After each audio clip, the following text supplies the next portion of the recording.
Welcome to another episode of the Innovating Together podcast. I'm your host, Bridget Burns with the University Innovation Alliance. I am so excited for today's conversation, which is going to feature Dr. Raj Chetty from the UIA National Summit. This is a follow-up candid conversation with him where I first interview him about what he discussed, but also we have audience live Q&A. The conversation gets very rich, and we get a level of insight, I think, about how we can apply the concept of social mobility in new ways from the presentation that he provides. So I just want to first say this entire conversation is sponsored by Mainstay, which is a student engagement and retention platform that we know is proven that it works through empirical third-party research, which is something that is frankly too rare in the field, but is something that we value greatly. And we found that several of our campuses have had incredible results with them.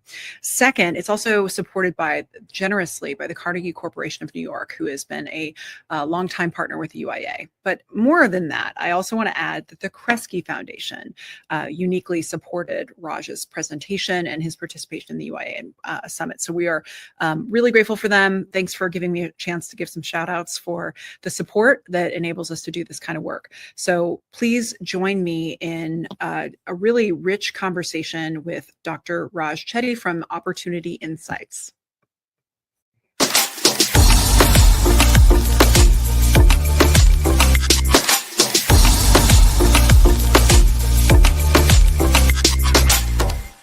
I have a first question that comes anonymously. If you have my cell phone number, you may or may not have texted me a very fun question. And it was specifically around how ACE is going to be doing a new classification with Carnegie. Yep. And they're coming up with new ranking or new ways to classify institutions. What specific, have you seen what they're doing? Yes. And what would you change to make it better so that institutions will actually improve on this? Yes, so our team has been closely involved in conversation with folks at Carnegie, and we very much appreciate their rethinking how universities should be sort of rated or classified. Traditionally, my view is those kinds of ratings have essentially sort of had the perverse effect. If you think about many college rankings, setting aside Carnegie, having a more selected student body and not taking low-income kids actually can help you move up in the rankings, which are sort of backwards from the perspective of thinking about how to create economic mobility.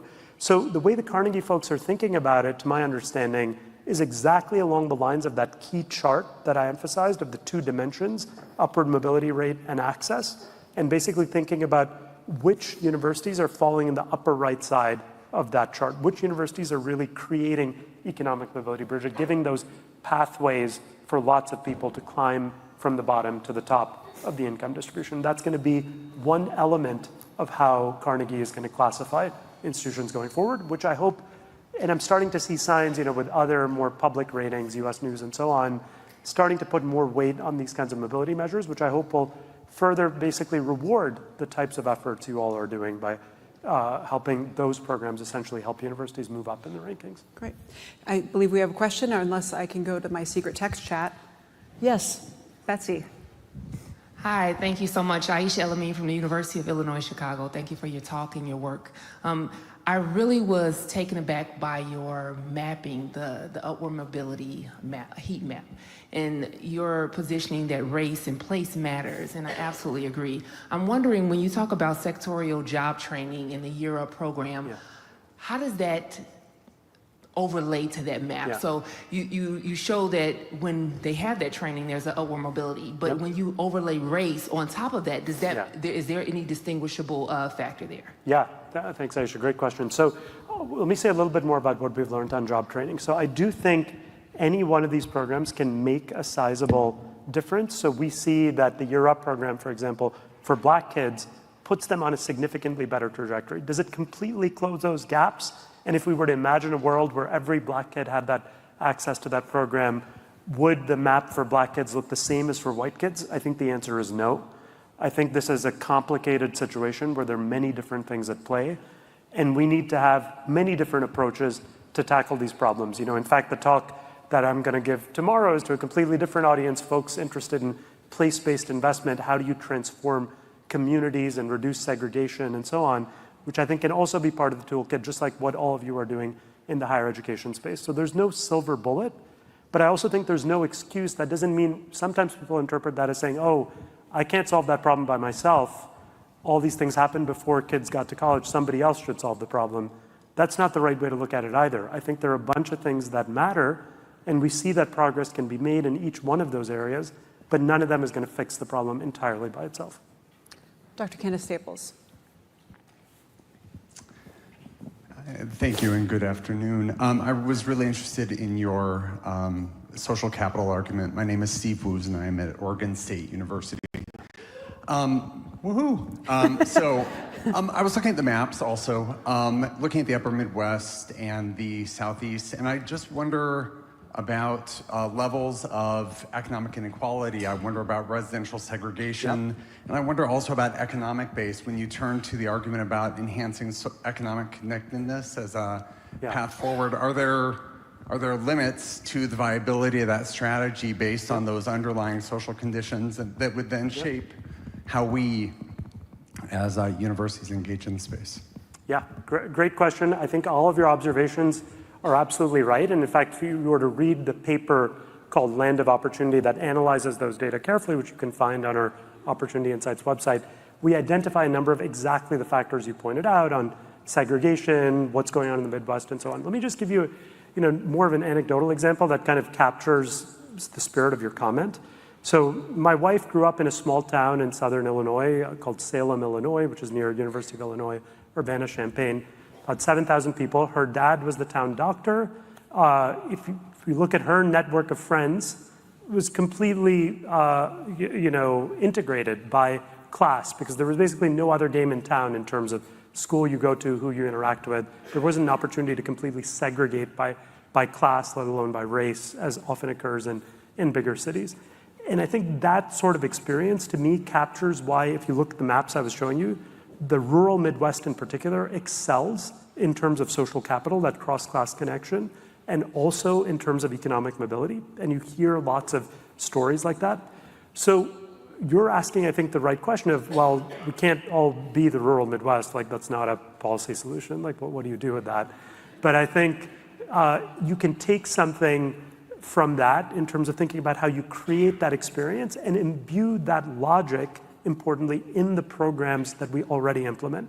So I see many contexts in the US, both in the case of higher education and elsewhere, where the debate is always about how much money we spend on, say, financial aid, on resources for a housing voucher, on many different things like that. Obviously, that matters. But we find in many cases that if you don't pair that with the social capital needed to use that support effectively, it has vastly less effect than it otherwise could. And so I would emphasize that as something that we can change, even if we can't recreate the conditions in some of these communities. Another, yes? I see one over here. Oh, Hey, no, okay. don't. Well, I'll go here for, yep, go ahead, and then I'll come to you.